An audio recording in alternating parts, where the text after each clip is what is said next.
이 새벽에 하나님께서 저희 여러분에게 주는 말씀은 마태복음 9장 35절에서 10장 8절까지의 말씀입니다.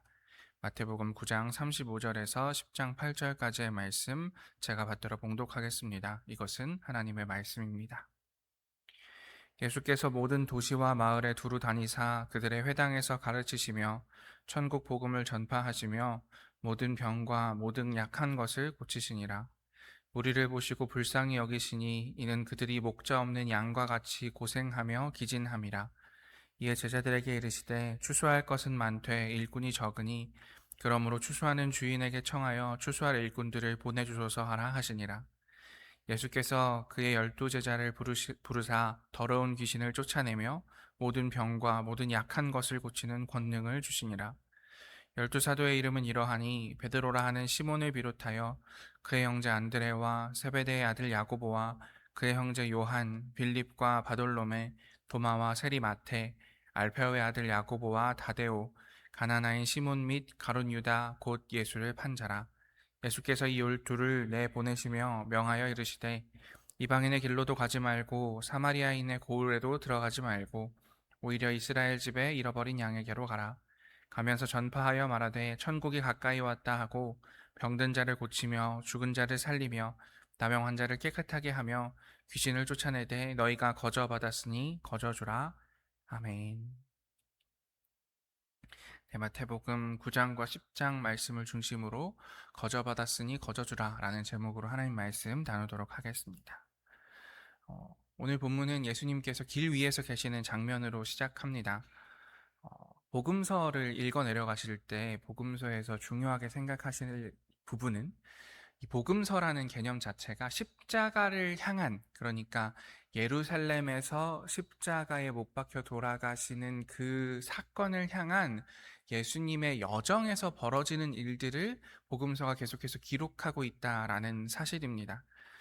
특별히 오늘 본문은 이 길 위에서 도시와 마을들을 두루 다니시면서 가르치시고 천국 복음을 전파하시고 모든 병과 약한 것을 고치시는 모습, 분주한 사역의 한 복판에 계시는 예수님에 대해서 이야기를 하고 있습니다. 그런데 이 분주함 속에서 예수님께서 무엇을 바라보고 계시는지, 예수님께서 분주하셨던 이유가 무엇인지를 살펴보면서 우리의 삶에서 예수 그리스도를 따라서 산다는 것이 어떤 것인지에 대해서 함께 살펴보도록 하겠습니다. 35절, 36절 말씀 함께 읽어보겠습니다. 예수께서 모든 도시와 마을에 두루 다니사 그들의 회당에서 가르치시며 천국 복음을 전파하시며 모든 병과 모든 약한 것을 고치시니라. 무리를 보시고 불쌍히 여기시니 이는 그들이 목자 없는 양과 같이 고생하며 기진함이라. 아멘. 예수님께서 온 도시와 마을을 다니시면서 가르치시고 전파하시고 고치시는 이 예수님의 삼중 사역이라고 저희가 부르는 일을 하고 계시는데, 예수님께서 이 사역을 하시는 이유가 무엇인지에 대해서 36절에서는 이렇게 표현하고 있습니다. 예수님께서 무리를 보시고, 예수님의 시선이 무리를 향하여 있었다라는 것이지요. 어, 어떠한 영웅들, 어떠한 대단한 사람들, 이 땅에서 살았던 대단한 사람들, 그들의 삶의 전기라든지 그들의 삶의 이야기들을 따라가다 보면 그들이 가지고 있었던 시선의 끝에는 보통은 왕좌, 왕의 자리가 있거나 아니면 누군가를 향한 복수, 자신을 향한 인정 욕구 같은 것들이 있습니다. 그런데 예수님께서는 오늘 무리를 보시고 그분의 시선이 가난하고 병든 사람들, 힘겹고 어려운 사람들, 이 땅 가운데서 현실을 살아내고 있는 사람들, 그들에게 있었다라고 성경은 이야기하고 있다라는 것이지요. 그리고 그들을 보시는 것에서 그치지 않으시고 그들을 불쌍히 여기셨다라고 이야기하고 있습니다. 왜냐하면 그들이 목자 없는 양과 같이 고생하며 기진하였기 때문이다라는 것입니다. 이들이 괴롭힘 당하고 내버려진 자들이다 라는 표현이지요.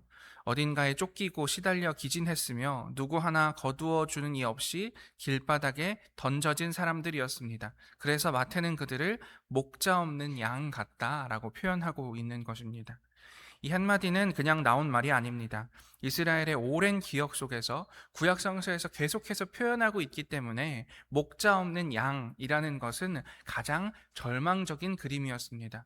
이스라엘 사람들이 생각할 때에 자신들은 하나님이라는 목자가 인도하시는 양떼와 같은 존재들이었기 때문입니다.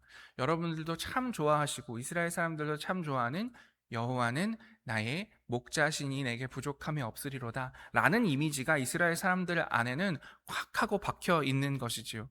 양은 목자가 없으면 길을 잃고 굶주리고 들짐승의 밥이 됩니다. 그런데 그 양떼를 돌봐야 할 목자들, 하나님께서 세워주신 목자들, 이스라엘의 지도자들은 자기 배만 채우고 양떼를 흩어버렸습니다. 그렇기 때문에 하나님께서 친히 말씀하신 것이지요. 에스겔 34장 말씀인데요. 함께 읽어보도록 하겠습니다. 내가 친히 내 양의 목자가 되어 그것들을 누워있게 할지라. 주 여호와의 말씀이니라. 그 잃어버린 자를 내가 찾으며 쫓기는 자를 내가 돌아오게 하며 상한 자를 내가 싸매주며 병든 자를 내가 강하게 하려니와 살찐 자와 강한 자는 내가 없애고 정의대로 그것을 먹이리라. 아멘.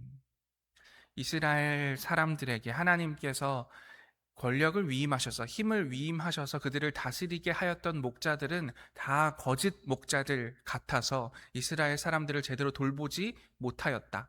그렇기 때문에 이제는 내가 직접 내 양의 목자가 되어서 그 양들을 돌볼 것이다 라는 것이 에스겔 선지자를 통해서 하나님께서 주신 예언의 말씀이었고, 그 예언의 말씀을 이루시기 위해서 직접 예수 그리스도 인간이 되어 오셔서 우리들의 목자로서 오셨다. 그래서 길 잃은 어린 양과 같은 그 무리를 예수님께서 보시고 불쌍히 여기셨다라고 이야기하고 있는 것입니다. 예수님은 단지 좋은 선생 한 분으로 오신 것이 아니라 양떼를 향한 하나님 자신의 마음이 그 자리에 도착한 것이다 라는 것이지요. 그래서 마태가 쓰는 단어가 참 강렬합니다. 우리말로는 불쌍히 여기시고 불쌍히 여기시니라고 부드럽게 번역되어 있지만 원래 이 말은 내장이 뒤틀리고 끊어지는 것 같은 아픔을 가리킵니다. 우리나라 표현으로 이야기하자면 내 배 아파서 낳은 자식이라고 할 때 그 배, 그게 아마도 가장 비슷한 표현일 것 같습니다. 머리로 동정하는 정도가 아니라 뱃속 깊이 요동치는 사랑입니다. 하나님의 이런 사랑을 말할 때 성경이 즐겨 쓰는 또 다른 이미지가 있습니다. 어머니가 자기 뱃속으로 낳은 자식을 향해 품는 사랑, 도저히 끊어낼 수가 없어서 속이 타들어가는 사랑입니다. 이사야 49장에 이런 표현이 있습니다. 함께 읽어보겠습니다. 여인이 어찌 그 젖 먹는 자식을 잊겠으며 자기 태에서 난 아들을 긍휼히 여기지 않겠느냐. 그들은 혹시 잊을지라도 나는 너를 잊지 아니할 것이라. 아멘. 예수님께서 무리를 보시고 느끼신 그 아픔이 이런 종류의 사랑인 것이지요. 자식을 향한 어미의 속울음 같은 사랑입니다. 우리는 종종 하나님 사랑을 너무 점잖고 거리감 있게 상상합니다. 위에서 내려다 보시면서 마치 장기말 두듯이 감정 없이 우리를 향해서 우리를 바라보고 계신 것은 아닌가라고 상상할 때가 있는 것 같습니다. 그런데 하나님의 마음, 오늘 본문이 보여주는 것은 내 자식이 길바닥에 쓰러져 있는 것을 본 부모의 마음, 가만히 있을 수가 없어서 몸이 먼저 움직이는 내 배 아파서 낳은 자식을 향한 내 배가 아픈 그런 사랑, 그것이 하나님의 마음이다라고 이야기하고 있습니다. 이 사랑은 그저 감정으로 머물지 않습니다. 곧바로 움직임으로 이어지는 것이지요. 예수님은 제자들에게 이렇게 말씀하십니다. 37절, 38절 함께 읽겠습니다. 이에 제자들에게 이르시되 추수할 것은 많되 일꾼이 적으니 그러므로 추수하는 주인에게 청하여 추수할 일꾼들을 보내주소서 하라 하시니라. 아멘. 여기에 우리가 놓치기 쉬운 이야기가 하나 있습니다. 일꾼을 보내달라고 기도하라고 하신 그 직후에 예수님께서 무엇 하십니까? 바로 그 기도를 드린 제자들을 일꾼으로 부르셔서 내보내십니다. 기도하라고 하신 분이 기도한 사람을 응답으로 삼고 계신다라는 것이지요. 이것이 하나님 나라가 일하는 방식입니다. 주님, 어떻게 좀 해주세요. 누군가가 이 문제를 해결했으면 좋겠습니다 라고 우리가 기도할 때에 우리를 향한 하나님의 그 애끓는 사랑은 결국 누군가의 손과 발을 통해서 그 무리에게 도착하게 되어진다는 것입니다. 그렇기 때문에 우리는 오늘 그 손과 발로 부름받았다라는 사실을 기억할 수 있어야 합니다. 예수님은 12제자를 부르시고 그들에게 자신의 권위를 나눠주십니다. 더러운 귀신을 쫓아내고 모든 병과 약한 것을 고치는 권위입니다. 주목할 것은 이 권위가 제자들에게 나온 것이 아니라는 것입니다. 그것은 예수님의 것이고 예수님이 위임하신 것입니다. 그러니 제자들이 하게 될 일은 자기들의 일, 자기들의 사업이 아니라 예수님의 사역이었던 것입니다. 이 일을 하라고 보내시는 분이, 이 일을 위해서 기도하는 우리들을 보내시는 분이 예수님이시다라는 것이지요. 그리고 여기에서 우리가 위로를 얻을 수 있는 점이 한 가지 더 있습니다. 이 12사람, 혈연으로 묶인 집안이 아니다라는 것입니다. 출신도 직업도 성향도 제각각인 사람들, 어부도 있고 세리도 있고 심지어는 서로 정치적으로 결코 어울릴 수 없었던 사람들까지 예수님을 중심으로 한 식구가 됩니다. 예수님은 이렇게 말씀하십니다. 누구든지 하늘에 계신 내 아버지의 뜻대로 하는 자가 내 형제요 자매요 어머니니라. 하나님 나라의 가족은 핏줄로 만들어지는 것이 아니다라는 것이지요. 하나님의 제자 공동체가 만들어지는 방식은 부르심에 응답하여 그분의 뜻을 함께 행하는 자리에서 새롭게 태어난다라는 것입니다. 어떤 기준으로도 한 식탁에 앉을 수 없는 것 같은 사람들이 같은 목자를 따른다는 이유 하나로 형제자매가 되는 것, 이것이 교회이다라고 성경은 오늘 우리에게 보여주고 있는 것이지요. 오늘 이 자리에 함께 앉은 우리도 그렇습니다. 원래는 남이지요. 길거리에서 만났으면 그냥 스쳐 지나갈 사람들입니다. 그러나 하나님을 믿는다, 내가 예수님을 믿는다 라는 그 긍휼의 사실 아래에 우리는 옆에 앉아있는 사람들을 남으로 생각하지 않습니다. 이들을 통해서 함께 하나님 나라를 이루어간다. 우리가 아름다운 교회다 라는 생각을 가지게 되는 것입니다. 10장 7절과 8절도 함께 읽도록 하겠습니다. 가면서 전파하여 말하되 천국이 가까이 왔다 하고 병든 자를 고치며 죽은 자를 살리며 나병 환자를 깨끗하게 하며 귀신을 쫓아내되 너희가 거저 받았으니 거저 주라. 아멘. 마지막으로 제자들이 무엇을 전하고 무엇을 행해야 하는지 보겠습니다. 예수님께서는 명하고 계십니다. 가면서 전파하여 말하되 천국이 가까이 왔다. 우리는 흔히 천국이라는 말을 죽어서 가는 저 하늘 어딘가로 생각합니다. 그렇다면 예수님께서 전하라고 하시는 천국이 가까이 왔다라는 말은 참 이상한 말입니다. 죽을 때가 가까이 왔다라는 말로 읽힐 수밖에 없는 것이죠. 예수님께서 계속해서 말씀하고 계시는 하나님의 나라는 죽어서 가는 저 낙원, 저 세상을 뜻하는 것이 아닙니다. 우리에게는 죽어서 가는 낙원도 있지만 그 낙원에서 마지막 날에 이 땅 가운데서 부활할 하나님의 나라, 진정한 의미의 천국, 이 땅에서 이루어질 하나님 나라가 있는 것이지요. 마지막 때에 예수님께서 다시 오시면 모든 성도들이 다 일어나서 하나님 아버지 앞에 마지막 심판을 받고 이 땅에서 살아가게 될 그 아름다운 하나님 나라, 그 아름다운 하나님의 나라가 가까이 왔으니 그 하나님의 나라가 온 것처럼 살아라 라는 것이 예수님의 가르침이고 제자들이 사람들에게 전했던 가르침이고 오늘날 우리 교회가 행해야 하는 가르침인 것입니다.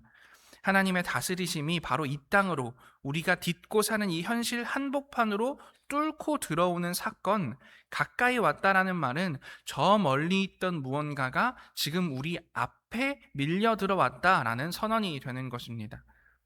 그 나라가 오기 시작했다라는 증거가 무엇이라고 예수님께서는 말씀하십니까? 병든 자를 고치며 죽은 자를 살리며 나병 환자를 깨끗하게 하며 귀신을 쫓아내라. 이 일들을 가만히 들여다보십시오. 병이 물러가고 죽음이 뒤집히고 깨어진 몸이 회복됩니다. 이것은 능력의 과시가 아닙니다. 무너졌던 세상, 망가졌던 세상이 본래의 모습, 하나님께서 처음 지으신 모습으로 회복되기 시작했다라는 신호인 것이지요. 하나님이 처음 창조하셨을 때 심히 좋았더라라고 하셨던 그 세계가 다시 오고 있다라는 것을 이야기하는 것이 하나님 나라가 가까이 왔으니 그 하나님의 나라를 선포하고 하나님 나라를 살아내라라는 예수 그리스도의 말씀의 본질이다라는 것입니다. 예수님께서는 제자들을 부르셨습니다. 그리고 그 부르신 제자들을 보내셨지요. 그들을 통해서 이루고자 하셨던 것은 하나님의 나라였습니다. 그리고 그 예수님께서 하나님 나라를 이루신 이유가 무엇입니까? 예수님의 시선은 이 땅에서 살고 있는 무리들, 우리들에게 있었기 때문입니다. 하나님의 시선이 천국 보좌에만 머물러 있었다면 이 땅을 내려다보실 필요가 없었겠지요. 예수의 몸으로 이 땅에 오셔서 우리와 함께 부대끼면서 살아보실 이유가 없었을 것입니다. 그 살아보는 것뿐만이 아니라 십자가에 못 박혀 우리의 모든 죄를 사하시기 위해서 그 큰 고통을 지실 이유가 없었습니다. 그러나 예수 그리스도의 시선이 우리에게, 무리에게 있었기 때문에 그분은 십자가를 지셨다라는 사실을 기억할 수 있었으면 좋겠습니다.